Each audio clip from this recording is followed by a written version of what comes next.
చాలా మంది అంటారు మా పిల్లలు మాట ఏంటి లేదని పాస్టర్ గారు అడిగి అడిగేస్తానండి, రాత్రి ఎప్పుడో వస్తున్నానండి అడిగి పాత్ర పాస్టర్ గారు.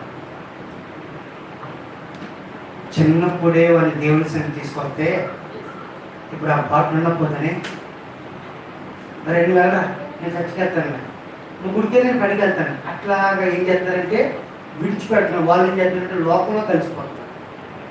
మీకు చేతులు జోడించి అందరికీ వందనని చెప్పి ప్రార్థన చెప్తున్నాను. మీ పిల్లల రక్షణ పొందుకుంటానంటే మీరు ఆపొద్దు, రక్షణ అడుగులు ముందుకు వేయండి. హల్లెలూయా హల్లెలూయా. నేను ఇంటర్మీడియట్లో ఉన్నప్పుడు బాప్తిసం తీసుకున్నాను. 2004 సంవత్సరంలో బాప్తిసం తీసుకున్నాను. హల్లెలూయా చెప్పండి.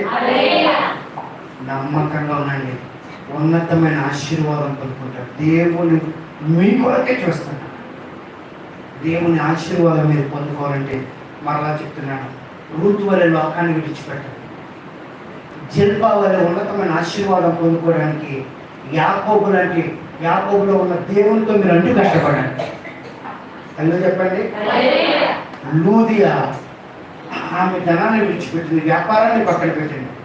ప్రభువు ప్రేరేపించారు కాబట్టి ఆమె హృదయాన్ని దేవుని చేతిలో పెట్టింది. హల్లెలూయా చెప్పండి. హల్లెలూయా.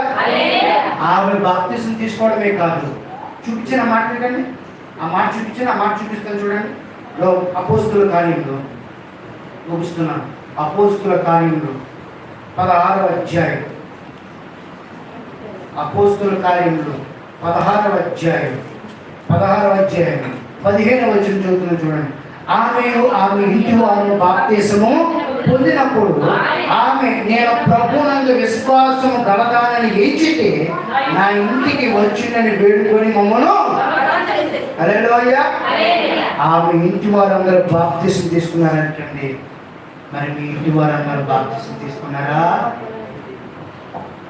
మీ యజమానుల కోసం ప్రార్థన చేస్తున్నారా? మీ యజమానుల కోసం ప్రార్థన చేయండి, వారు కూడా మార్పు చెందాలి. హల్లెలూయా. ఎవరిని విడిచిపెట్టండి, ఆయన అంతటా అందరినీ రక్షించి దేవుడు. మీరు మాత్రమే ఒకరు పరలోకం నుండి మీ వారు అక్కడ ఉన్నారనుకోండి, మీకు బాగుంది కదా. ఎక్కడున్నారు చెప్పండి? రక్షించబడిన కుటుంబం ఎక్కడున్నారండి? దేవుని మందిరం, ఒలీవ చెట్టు.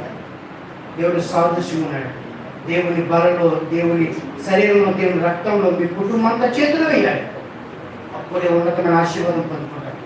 లోకమును విడిచి దేవునితో నడుచుటే నిజమైన ఉపవాసం. లోకాన్ని విడిచిపెట్టండి, దేవునితో నడవండి. లోక ఆచారాలను విడిచిపెట్టండి, దేవునితో నడవండి. ఎవరో ఏమంటున్నారో పట్టించుకోకండి.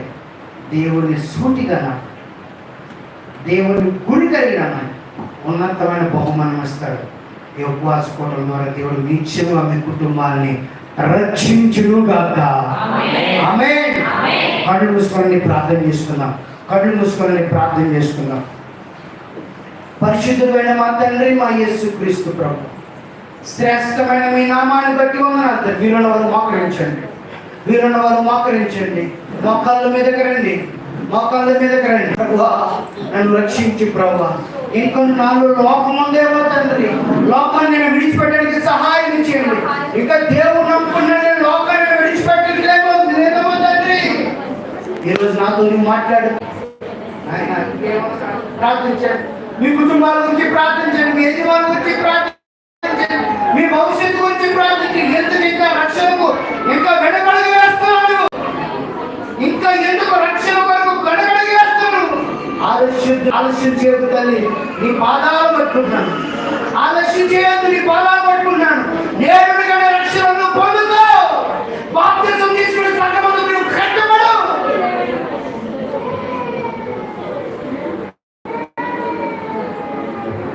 పరిశుద్ధాత్మ తండ్రి నీకే ఉన్నా.